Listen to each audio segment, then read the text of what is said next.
You hear the name Charles Dickens and you probably think literary giant, right? But what if I told you one of his most famous novels, Hard Times, might not be the masterpiece everyone says it is? Today, we're digging into a really sharp critique that kind of takes a wrecking ball to this classic.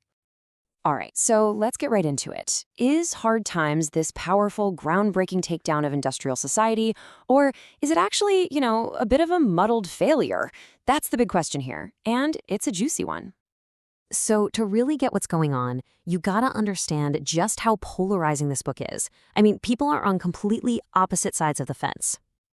Check this out. In one corner, you've got this Cambridge academic saying it's the only Dickens novel that's even worth your time. But in the other corner, you have the critic J.B. Priestley who says, nope, it's the absolute worst of his mature works. Talk about a difference of opinion. And believe me, Priestley does not pull any punches. He basically looks at that high-minded praise and just shoots it down with this quote. This is what really sets the stage for a whole new way of looking at the book.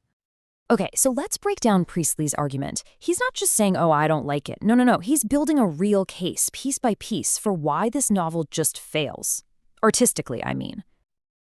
And here's a really key point he makes.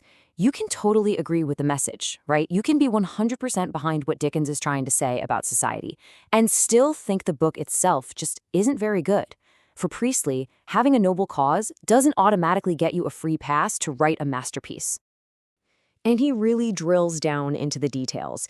He says Hard Times is basically a greatest hits of all the things people criticize Dickens for. We're talking over-the-top statements, characters that are more like cartoons than real people, a lot of confusing, melodramatic emotion, and that special Dickens magic, that poetic genius.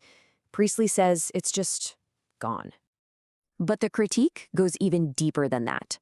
Priestley says the real root of the problem, the thing that makes the whole book crumble, is the world it's built on, the city of Coketown. Now, Coketown is supposed to be the entire point, right? It's this grim industrial city that's meant to be the symbol for everything wrong with the era. But here's the twist. Priestley's whole argument is that Coketown itself feels fake, inauthentic. And this right here is the core of his entire takedown. He's basically saying that Dickens, the guy famous for his social commentary, was writing about something he just didn't know enough about. He was an outsider trying to describe the inside, and that lack of real understanding, well, it dooms the whole project from the get-go.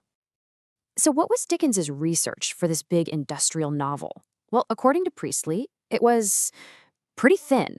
He kind of glimpsed the industrial Midlands during a reading tour, then he popped into a town during a major strike and apparently found it kind of boring. And from that, he built Coketown. The result? It's all surface-level stuff, not based on any deep, lived-in knowledge.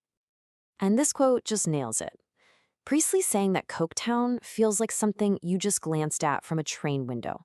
You see the smoke, the grim buildings, the horrible appearance, but you miss everything else.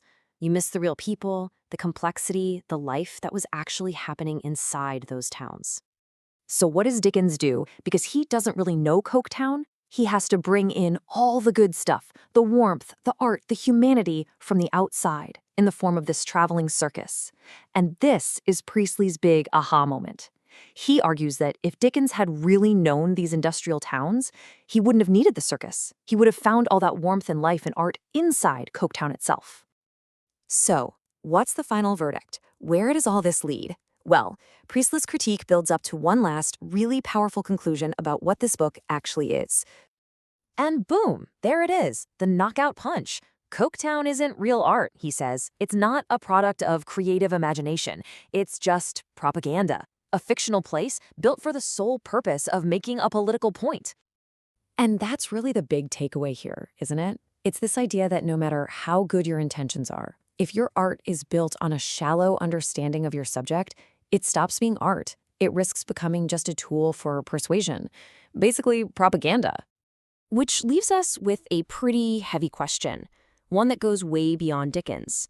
In a world that's just saturated with content trying to send a message, where do you draw the line?